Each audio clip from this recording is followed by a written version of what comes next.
आप जानते हैं कि भारत में सदियों से एक वर्ग को उनके ही समाज में हाशिए पर रखा गया, लेकिन उन्होंने अन्याय के खिलाफ लड़ाई लड़ी और अपने अधिकारों की लड़ाई जीती।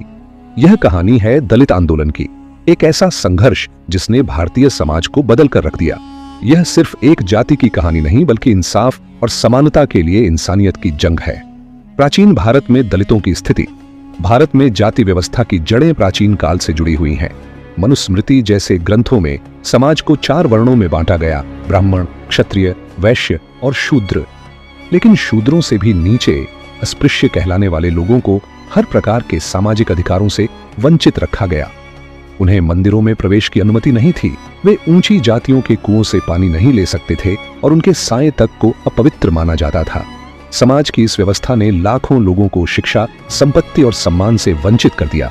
औपनिवेशिक काल और सामाजिक सुधार आंदोलन। 19वीं शताब्दी में जातिवादी व्यवस्था के खिलाफ कई समाज सुधारकों ने आवाज उठाई। इनमें सबसे बड़ा नाम था ज्योतिराव फुले, जिन्होंने 1773 में सत्यशोधक समाज की स्थापना की। यह संगठन जातिवाद और ब्राह्मणवादी सोच के खिलाफ था। उनकी पत्नी सावित्रीबाई फुले ने लड़कियों और दलितों के लिए पहला स्कूल खोला, जो शिक्षा क्रांति का एक अहम कदम था। इसी दौर में दक्षिण भारत में ईवी रामासामी पेरियार ने आत्मसम्मान आंदोलन चलाया, जो दलितों और पिछड़ों को अधिकार दिलाने के लिए था। उनके आंदोलन ने मंदिर प्रवेश और शिक्षा के अधिकार के लिए संघर्ष किया। इसके अलावा स्वामी अछूतानंद, रामस्वरूप वर्मा और नारायण गुरु जैसे नेताओं ने भी दलित जागरूकता फैलाने का काम किया। ये सभी आंदोलन दलितों को अपने अधिकारों के प्रति जागरूक करने में अहम साबित हुए। डॉक्टर बाबा साहेब आंबेडकर और उनका योगदान।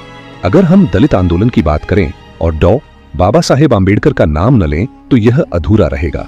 उनका जन्म 1991 में हुआ और बचपन से ही उन्होंने भेदभाव झेला, लेकिन उन्होंने हार नहीं मानी और उच्च शिक्षा प्राप्त कर भारत के सबसे बड़े समाज सुधारक बने।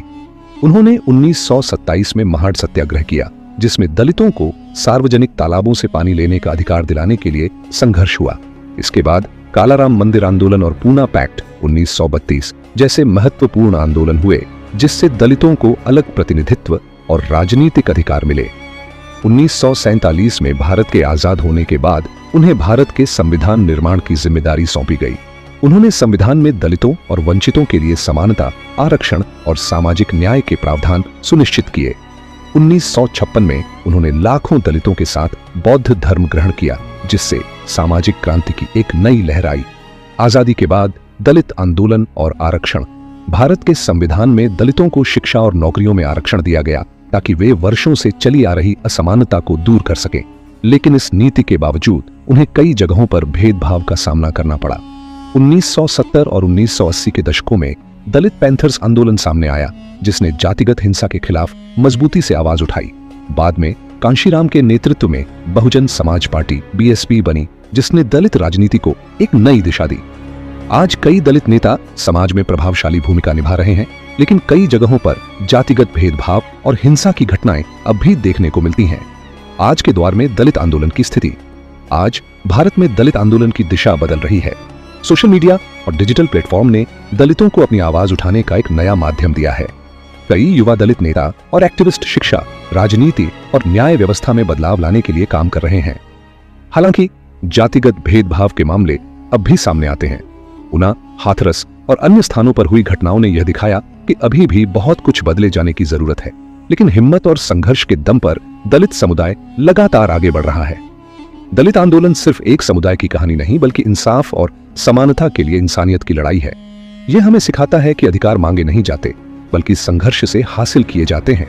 अगर हम सब मिलकर एक न्यायपूर्ण और समान समाज की दिशा में काम करें तो असली बदलाव संभव है। अगर आपको यह वीडियो पसंद आया हो तो इसे लाइक, शेयर और सब्सक्राइब जरूर करें, ताकि ऐसी ऐतिहासिक कहानियां और लोगों तक पहुंचे। जय भीम।